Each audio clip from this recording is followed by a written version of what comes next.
പ്രവചനങ്ങളെയും ആഗോള വെല്ലുവിളികളെയും മറികടന്ന് ഇന്ത്യൻ സമ്പദ് വ്യവസ്ഥ 2025-26 സാമ്പത്തിക വർഷത്തിന്റെ രണ്ടാം പാദത്തിൽ 8.2% എന്ന മികച്ച GDP വളർച്ച രേഖപ്പെടുത്തിയിരിക്കുകയാണ്.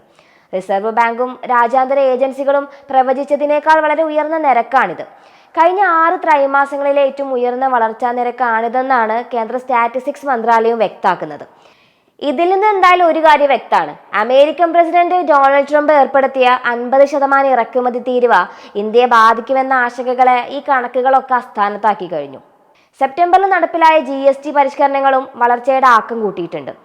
ഈ ഒരു വളർച്ചയോടെ ലോകത്തിലെ ഏറ്റവും വേഗത്തിൽ വളരുന്ന വലിയ സമ്പദ് വ്യവസ്ഥ എന്ന പദവിയാണ് ഇന്ത്യ നിലനിർത്തിയിരിക്കുന്നത്.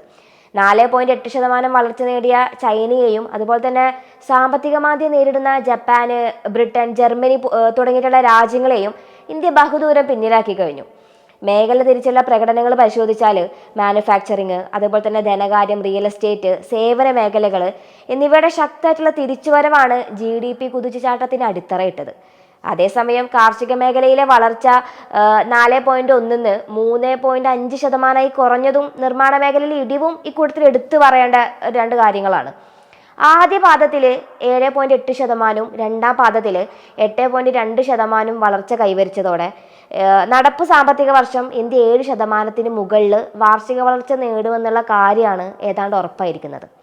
ചുരുക്കത്തിൽ ഉൽപാദന സേവന മേഖലകളിലെ കരുത്തുറ്റ പ്രകടനത്തിലൂടെ ആഗോള സാമ്പത്തിക അനിശ്ചിതത്വങ്ങൾക്കിടയിലും ഇന്ത്യ സുസ്ഥിരമായിട്ടുള്ള ഒരു വളർച്ചാ പാതയിലാണെന്നാണ് ഈ റിപ്പോർട്ട് അടിവരയിടുന്നത്.